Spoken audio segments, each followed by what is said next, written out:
Афган согушу миллиондогон адамдардын, ал кездеги советтик жоокерлердин жүрөгүндө өчпөс так калтырды.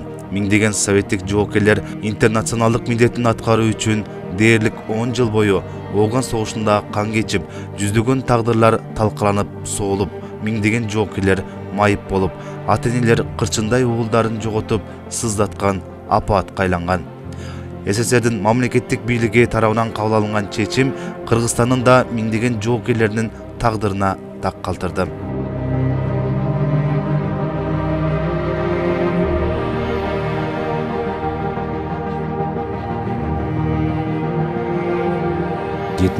Жылы 23 декабрда тревога менен көтөрдү да.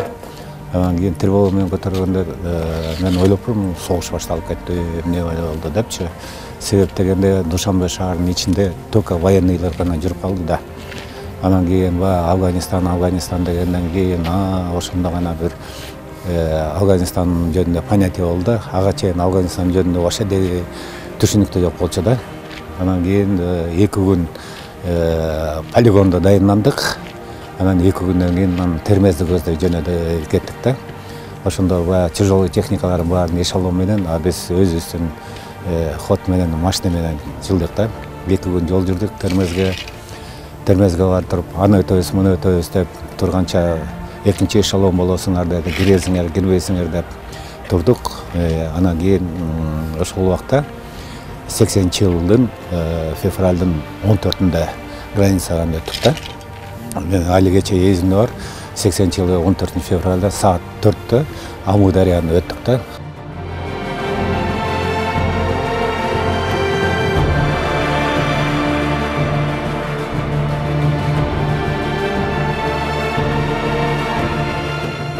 Афган согушу 1979 жылдын 25 декабрында башталган кандуу согушта 2,5 миллион афган эли каза тапкан. 10 жылга созулган согушка 620 миңге жакын советтик аскер кызматкери катышкан. Алардын 14 миңден ашууну согушта курман болгон. Афган апатына Кыргызстандан 7 миңден ашык жоокер катышып, 250ге жакын кырчын курак кыргызстандык азаматтар Афган согушунда курман болгон. 1,5 миң кыргыз жоокери жаракат алып, кырчындай болгон жаш жигиттер майып болушкан. Айрымдары дайынсыз болгон.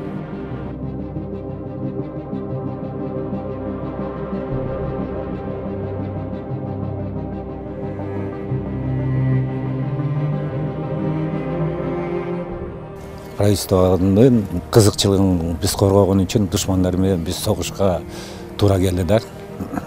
Эми айрда айтып отурсак, как партизанская война болду да. Бизди баягы колонна кетип баратканда күтүлбөгөн жерден атчы, мина койчу, балдары минага жарылгандар болду. Колоннада кетип баратканда шоферлорду атканда өлгөн солдаттар да болду. Эми действительно айтып отурса, бул түгөнбөстүрө неме өзүнчө эле бир том китеп болот да.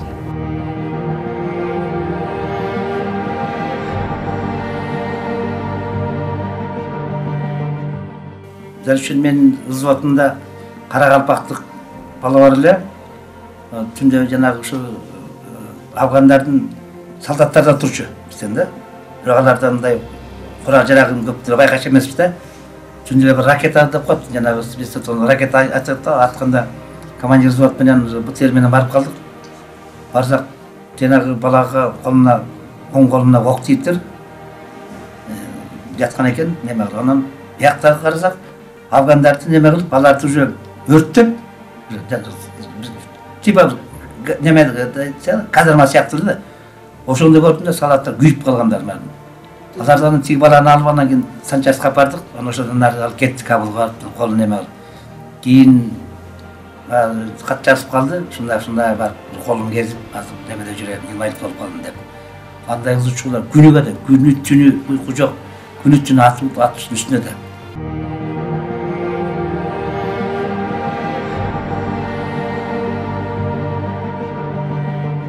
Талас областынан Афган согушуна интернационалдык милдетин өтөө үчүн 300дөй жоокер жөнөтүлгөн.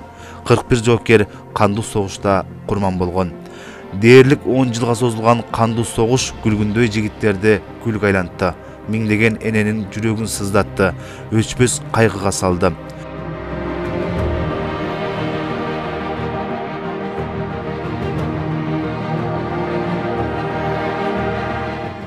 мен 87-жылы кеткем. 89-жылы муат менен чыктык да биз. 18-20 эле балдар болчук анда. Ошо 18 жашыбызда кеттик, 20 жашыбызда келдик. Аябай оор болду. Көп кыйынчылыктардан өттүк.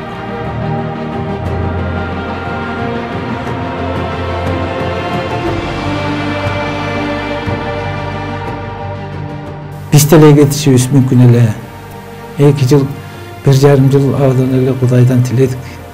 Амына сен кайтканды. Амына сен жерибизге барса экенбиз, элибизге барса экенбиз. Анан ошо бир туугандарды, ата-энелерди көрсөм экен деп ыйлаган күндөр болду. 20 миңден ашыгы белгилүү балдар экен. Тисме аркылуу. Анан 20 миңден ашкандар да канча, безбести пропавшийлер канча ата-эне баласынан ажырап, ыйлап бостоп калды. —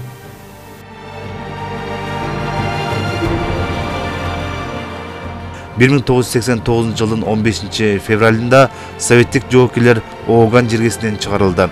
Дал ушул күн 35 жылдан бери курман болгон жоокерлерди эскерүү, Ооган апатына качкан эр азаматтарыбыздын эрдигин таанытуу, келечек муунду мекенчиликке жана ата мекенди коргоого үндөө иш-чаралары менен коштолуп келет.